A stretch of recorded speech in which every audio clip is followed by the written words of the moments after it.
Welcome back to another episode of The Conscious Artist, a safe space for conversations around mental health awareness for musicians, artists, and all human beings. I am your host, Pallavi Mahidara. I'm a concert pianist and teacher, and I am absolutely thrilled that you are joining us today. My hope for this show is that it will give all of us a sense of solidarity and knowledge that we are not alone, and together, through these conversations, we can create more awareness and change for a healthier future.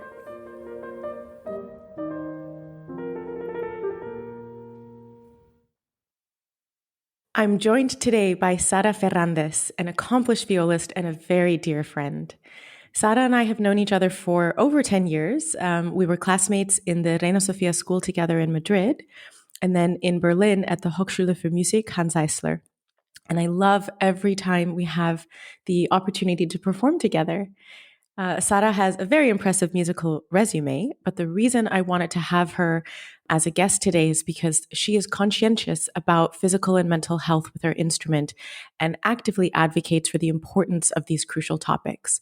So, Sara, welcome to The Conscious Artist. I am so happy to have you here with us today. Hello, me too. Thank you for having me. Of course. I've been looking forward to this conversation so much because, as I said, you have what I feel is a really great mindset about physical and mental health awareness. And I know that we've both experienced physical injuries in our profession and have learned a lot from that and learned how to essentially prevent injuries as much as possible. So I'd love for us to sort of share our experiences with our listeners to help bring more awareness to injury prevention and how physical injuries are also related very often to our mental or psychological health. So I was wondering, would you like to start us off and tell us a little bit about how physical health awareness became a part of your daily practice? Yes, of course. I would start by telling, in general, I'm not a person that gets injured easily. I'm so lucky about my physical condition. When I was young, I think I never really had not even mild injuries. Maybe I had some, little pain whenever I would over practice, but it would go away whenever I would go sleep. And then I wake up the next day and then everything is fine.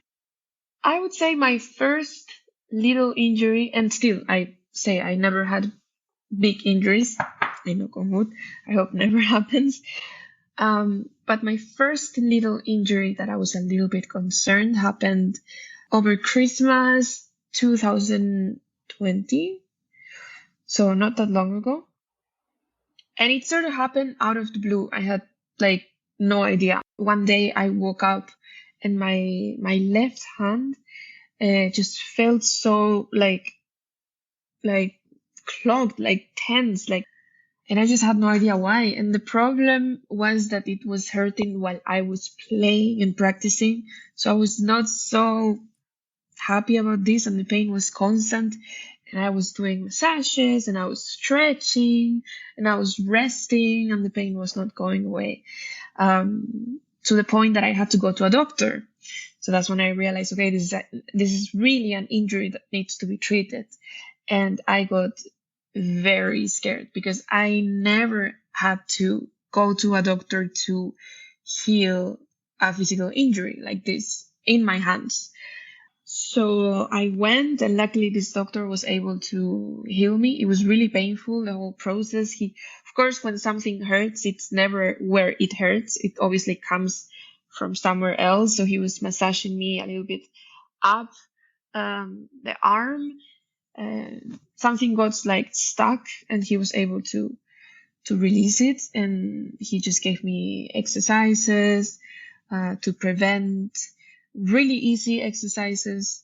For example, I can just tell the most important one that I still do.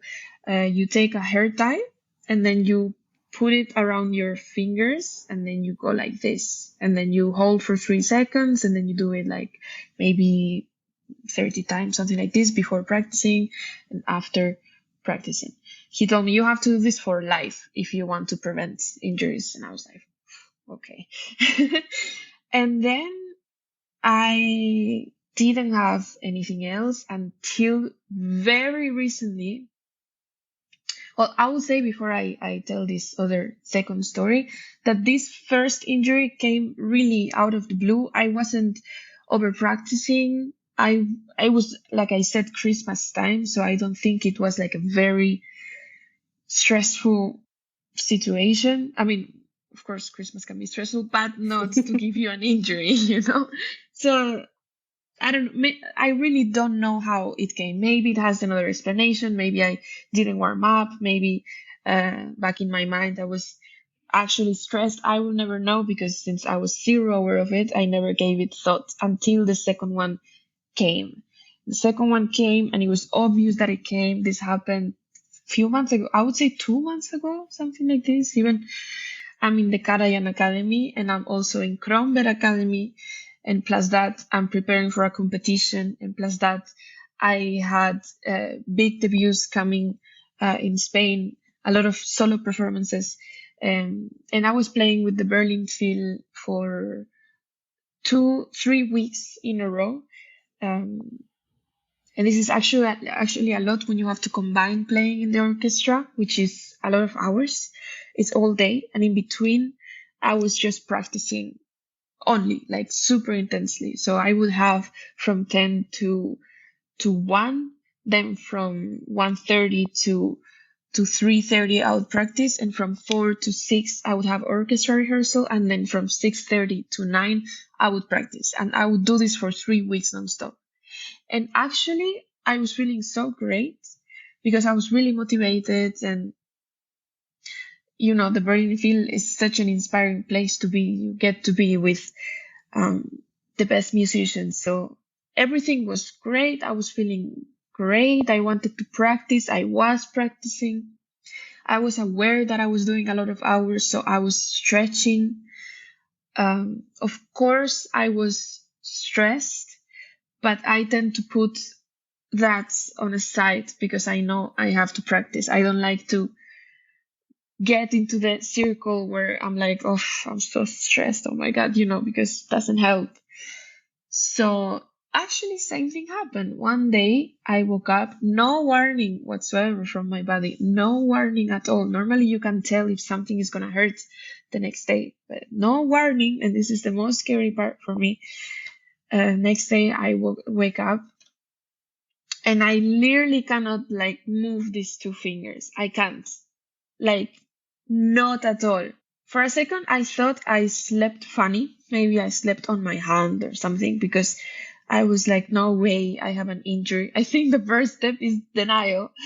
I was like, no way, I have an injury. My body didn't warn me. You know, at least you could tell, oh, maybe this feels a little tense. No. So I thought I slept funny. So I took the morning off for once, and the pain was not going away. And I practiced anyway because I had to. This is actually really bad that I did that, but I have to say I did not stop during this injury. I couldn't. I had concert also that same day with the Berlin Finland. It's not like you can cancel something like this. I mean, I just didn't consider it serious enough, you know? But I think it was, but I didn't want it to be, so I didn't cancel. I was kind of fighting myself and convincing my body, like if I had any kind of power over it, which I don't, but I was trying my best to just like keep it going. And I remember it being one of the most painful concerts of my life. I at some point, I told to my stand partner, I think I'm going to have to fake some stuff because I don't think I can manage. And I was still not freaking out because I thought I would go to sleep and I would wake up fresh. But I woke up and the pain was even worse because I didn't stop. And I had still orchestra rehearsals, which I didn't cancel. I should have canceled, but I didn't. You know, as an academist, you want to do your best and you don't want to cause any trouble. So I still went to the orchestra, but I stopped practicing. So I only had the schedule from the orchestra, and in between, I just took it as a rest. And I started to be really worried about it. So I was really stretching. I was putting all this, Voltaren cream. Like I was doing everything that I could. I was trying to find out where is it coming from? Is it from my neck? Is it my back? I found out that there's a spot here that sometimes it gets swollen, and now I know whenever I practice, I massage it, hurts a little bit, but then suddenly my hand feels much better. So I was, I also had no time to go to a doctor and treat it. Again, I could have had the time, but I chose not to have it because I was in denial that again, after only 1 year something, I had another small injury. I could play, but it hurts. It's not good at all. But again, I was in denial, so I kept playing. I repeat, don't do my mistakes. So, long story short, the pain went away after 8 to 9 days, which is a very long time. I consider is a very long time. And after I was really this second injury changed completely my perception on everything. I will not keep playing again if it hurts. Not at all, because I think now it recovered sort of because I was really in shape. I was really in a healthy period of my life. I'm still young, but maybe this happens in 5 years and then there's no going back. I think I was lucky that this time my body sort of followed, but I don't think this is always the case. I think it's completely like, you never know what can happen. Even with a small injury can turn into something big. And I think this was mainly because, like, as I said, I was doing a lot of hours, but I was stretching. I was taking care of my body. Physically, I was good. But mentally, there was a lot going through my mind. There was not even stress, but doubt, how is this debut gonna go? How is this and that? And also maybe mixed with some personal stuff, something, I don't know, you have an argument with your partner or something happens, and then everything like that, it affects so much. Actually, since this happened, every time I'm upset in my personal life, suddenly I feel a little pain in somewhere, and I'm like, ooh, okay, not good, not good, stop. So, yeah. Wow, so many things to unpack here. Thank you so much for sharing that story with us. First of all, I completely agree that I think very often our physical injuries or any physical pain that we have in our body is actually a symptom of mental and psychological strain, emotional strain. Um, and I'm going to challenge your story. You think 8 or 9 days is a long time. Twice in my life, I have had injuries where I've had to stop playing for a month because I was in denial and I kept pushing myself and played through concerts. And I remember the first time this happened, I was 19 and I was, young and stupid and thought that I was capable of learning Rachmaninoff's second piano concerto in like a few days or something. I don't know. I wanted to Whoa. do some stupid challenge with myself. And I not only was pushing myself beyond, I think, beyond my capacity and beyond my limits, but I wasn't even taking care of the way, technically, physically, the way I was practicing the piece. And I was just basically badgering my body and my arms and my hands into just playing and doing whatever I wanted. And after a week of practicing like this, my hand one day just like it wasn't tendonitis, but it was the tendon above the wrist on the top part of the arm, and it just froze, and I wasn't able to open my hand. Like I couldn't stretch my fingers out. And I think I was maybe given a cortisone shot, which I know that there's different studies, but for me, that's never worked. So I don't really advise that for injuries, because essentially what it does is, kind of numb the pain and make you feel like you're okay, because it's adding the Right. extra That's so cortisone. dangerous. It's very Yes. dangerous. It's very, Yeah, very dangerous. actually, related to this because it's very dangerous. I was, you know, some people were telling me, why don't you take painkillers? Take this, take that. And I was like, okay, so I actually took a painkiller before concert because I was like, I have to get super mistake because it's an illusion that there is no pain, but it's even worse. So I would not advise it. So I just wanted to say that. Thank you. No, you're absolutely right. I completely agree with that. And well, that's essentially what happened. I didn't know anything, that this was my first injury. And, when you're a teenager and young, you think you're invincible, So I, when someone suggested the cortisone shot, I did it and I felt amazing. And I was like, oh, okay, my injury's gone. Great. Went back to practicing. And I had a concert a week later with a solo program. And on the day of the concert, a few hours before the concert, I was doing a dress rehearsal, doing a sound check, and all of a sudden, the same tendon froze right in the middle of the dress rehearsal. And it was like 10 times more painful than the first time. Oh my Because as you God. say, it essentially masks the pain when you take painkillers or a cortisone shot. And I had to play the concert. I mean, I was there, in my mind, I was like, well, I can't cancel. And the best that I did was just cut out a few pieces of the program.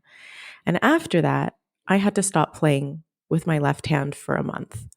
And I had to sit and go to the osteopath, start to actually go to the physiotherapist, actually start to learn a little bit about my body and realize that, as you said, everything down to our fingertips is actually connected to most of it's connected to our back, in fact, not only our arms, but all the way up to our back. Yeah.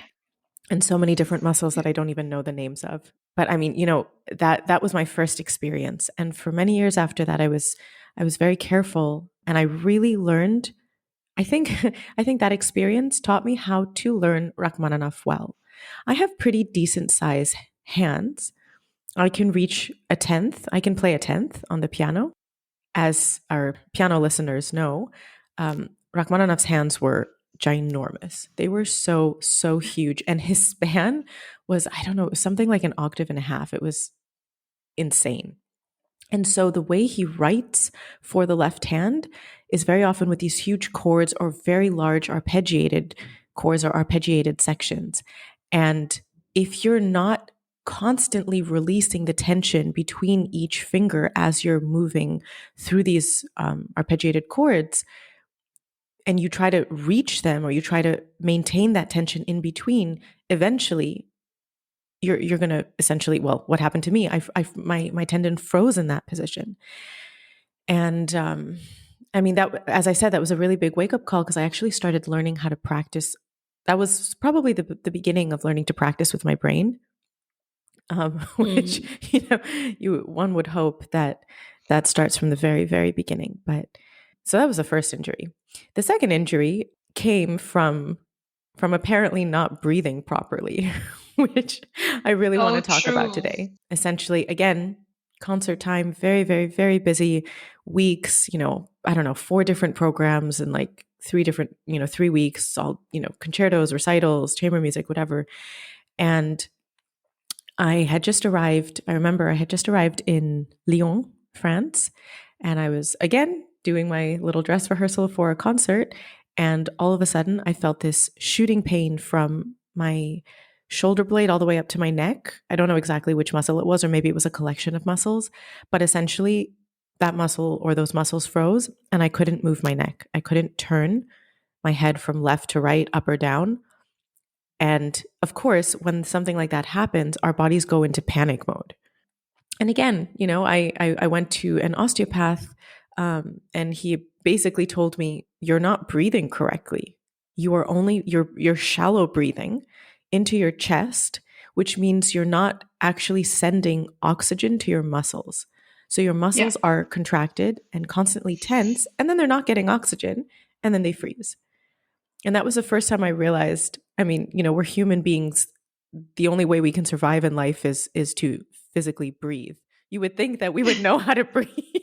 I know, but this is actually, I have no idea why was not this more important during our youth years. I had to learn this on my own.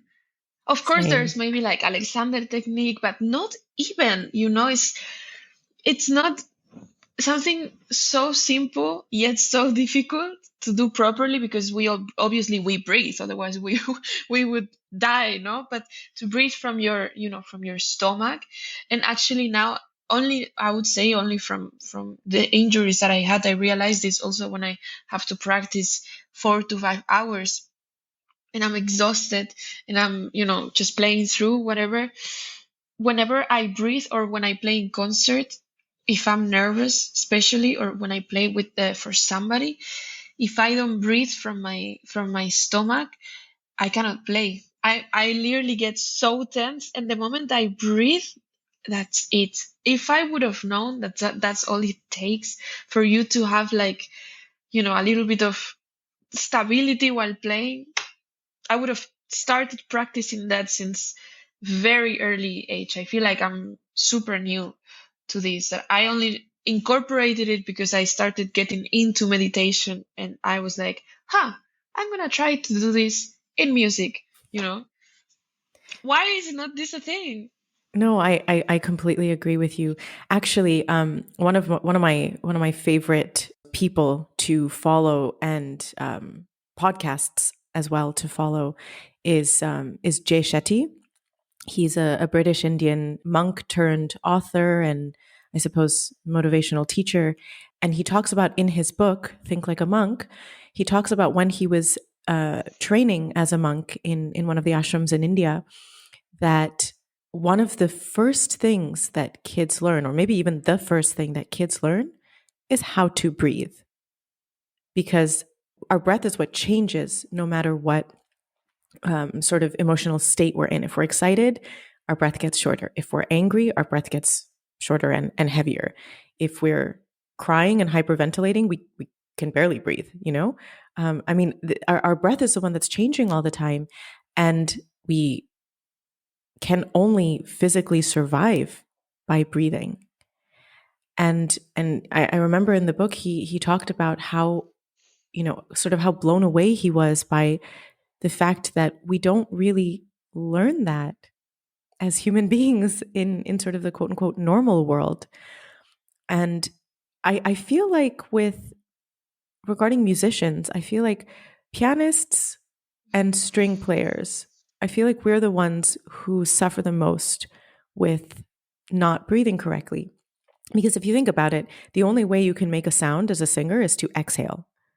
The only way you can Yeah, make a sound as a wind player or a brass player is to exhale. but we don't. No, Yeah, and we don't. And that's the thing. Like we can literally play holding our breath for as long as you're absolutely. And capable. I've done that, like, more than the other way around, for sure. And I still do. It's a bad habit. I started consciously focusing on my breath since my last injury, which was 2016, and I practice breathing. Like, I'm consciously aware of inhaling through my nose and visualizing that air going all the way down into my stomach, where I feel my stomach kind of ballooning out as if I'm like filling air in a balloon. And when I exhale, either through my nose or my mouth, it's as if, I'm compressing the air out of the balloon, and I slowly compress the air out of my stomach. This is what I was taught, and this is what all of the physiotherapists and the yoga experts and everyone that I have, worked with or talked to over the years has advised. And again, singers learn this from the beginning. Wind players learn how to breathe from the beginning. Brass players learn how to breathe from the beginning. So this is something I teach actively to my kids about the That's importance great. of breath work, and exhaling. It's not just inhaling, it's actually exhaling that is the most important thing. Because when we inhale and we retain, we hold, and we don't exhale well, we're actually holding that tension in our muscles. And when we're nervous, this is the thing about performing. Of course we're nervous. Of course there's a fear element, a base fear element that comes in. This kind of Yeah. fight or flight mode, right? Yes. So, Eat or be eaten. right, exactly. Exactly. And our body's first instinct is to deal with fear, is is to freeze or to flight. But essentially, I mean, either you run off stage or you hold your breath, right? So, I mean, I definitely feel as I've gotten older, I also see how beneficial breathing has become, because I see as I'm getting older, my body, unless I take care of it actively, my body is just like, nope, you're not young anymore. You're not, 15 or 20 or 25 Yeah. anymore. Like, no. If you want to Yeah. have healthy muscles, healthy joints, not have pain when you play, you have to take care of your body. You were talking about stretching. I would love if you could touch upon that, give our listeners a little bit more detail into the kind of stretching, that you do before and during and after practice. I want to say that I do very basic stretching. I'm not an expert, not at all. And actually, I would say also be careful with stretching, because I remember also uh, a doctor told my brother Pablo, uh, sometimes back then in the day he had also a little pain, and apparently it was because he was overstretching. So you can also hurt yourself if you overstretch. I like to do very simple yoga stretches, um, because of course it's important to work with our upper body, but also, I mean, I practice standing up as well. So actually, even if I don't realize it, there's also more parts of my body involved. Um, I like to, I like to, the typical one, to bend, to touch my To feet, bend forward. and then, Yeah, touch your toes. Yeah. yes, bend forward and breathe from your stomach there and hold there 10, 15 seconds, 30 seconds, whatever feels good. Depends on your flexibility, of course. Sometimes I do it just to warm up the whole body, because it also feels good to prepare your whole body before you're going to practice or after. It really depends how I feel in the day. I also try not to force it if I don't feel the need to. I always do something, always. But sometimes I do 2 minutes, sometimes I do 5, sometimes I do 10, sometimes, depends on the day. No, that makes a lot of sense. And you touched upon two things I want to go more into detail with. The first thing is that, yes, it's possible to overstretch. Essentially, what happens, at least for pianists, we are sitting and then our arms are down. So the muscles between our neck and our shoulders are constantly in this sort of down position. But then, when we're tense, a lot of pianists kind of tense in their shoulders and raise their shoulders, and then we're retaining tension there. But what we're not doing is actually countering that. And we think that, okay, well, just stretching, it's going to work. But actually, no, the counter to tense muscles is actually strong muscles, not stretched muscles. And what I mean by that, at least what I've learned, is that, yes, first of all, we need to release the tension, which when it comes to the point of no return, you need to go see a specialist, which is what's happened with me, where they have, actively worked through releasing the tension and the contraction in the muscles so that I can get to a point where I can slowly start building up strength. And then the second thing you mentioned was about, the fact that you stand when you practice. And that actually leads me to something I want to talk about, which is how we sit or how we stand with our instruments. So, for example, as a pianist, where are you sitting on the piano bench? In orchestra, how are you sitting in a chair during orchestra? What are you doing to best support your back and your body so that you are in a very relaxed position, but a very engaged position? And I think this is a misconception very often, that in order to be relaxed, our muscles need to feel like jelly.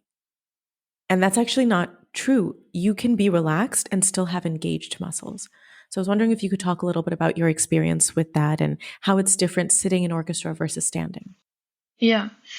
Actually, it's so different playing sitting from standing.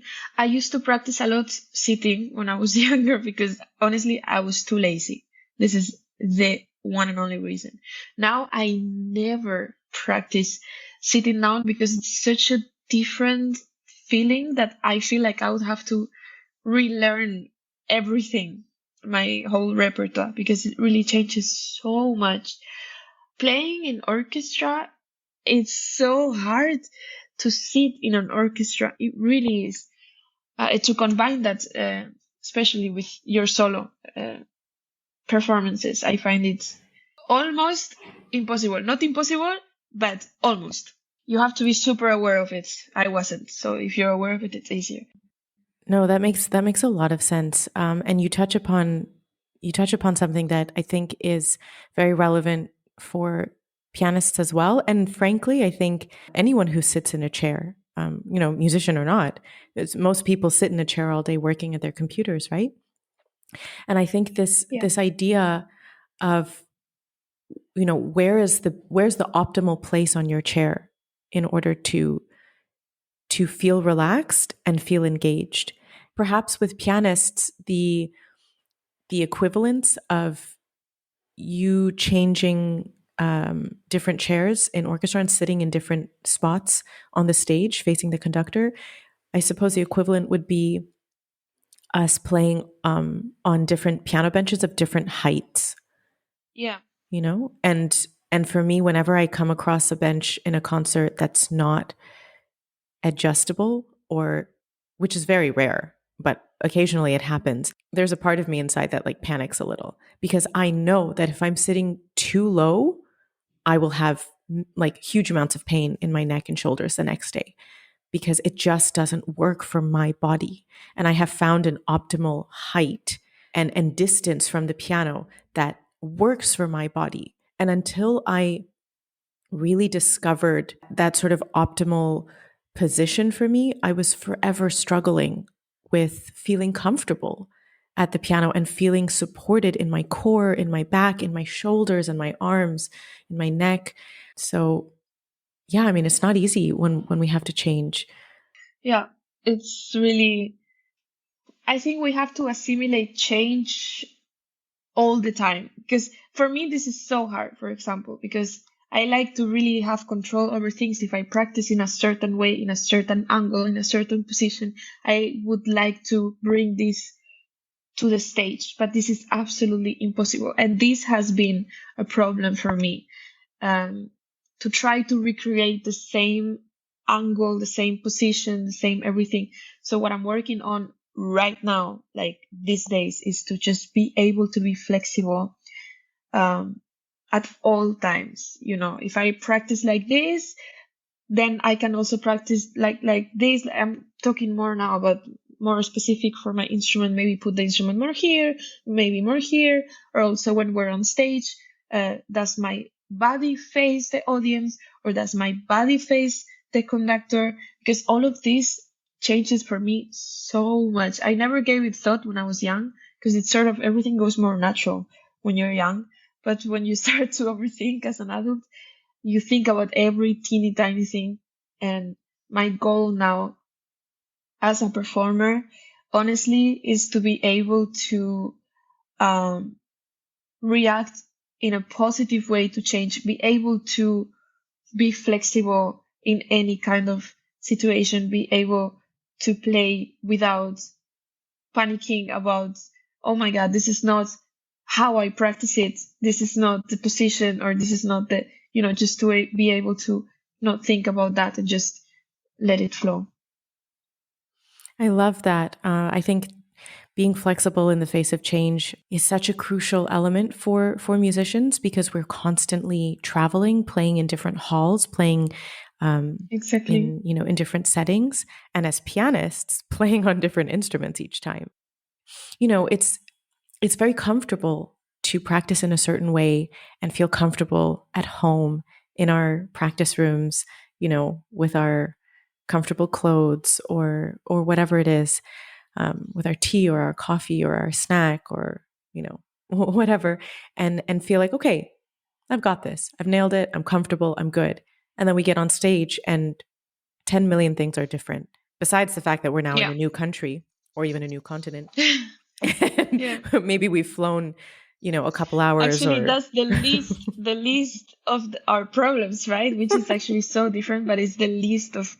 I never think about that one. I think about temperature, humidity, which is actually related though at the end, but everything. Yeah. the dryness of the whole, like how high, low is the stage, the lights, are they too bright? Do I see the public? Do I don't? It's such Yeah. a, oh my God. My goal really, I will repeat it so I will attract it to me. I want to be flexible to all these situations. I just want to not even think about them at all. I love it. I love that. Good manifestation happening here. Yes, absolutely. um, well, I just want to leave our listeners with something to take away. For me, one piece of advice that I would give is to never continue playing if there's pain, which you said Yeah. earlier as well, and I want to mention it again because just like you, I did it. I did it twice, and Yeah. if I have pain now, I stop. It's better Yeah. to rest and to not practice and have to take a day or two off than have to take an entire month because you pushed through. So I would say, Exactly. no pain, no gain does not relate to music or To musicians. us, yeah, not at No, all. absolutely Not not. at all. So that I guess that would be my little 2 cents. How about you? What's one piece of advice that you could leave for our listeners? One piece of advice that I didn't mention, but I was thinking about it the whole time, especially because look, I'm drinking from this really big bottle. It's like 1.5 liters, so it looks ridiculous when I drink.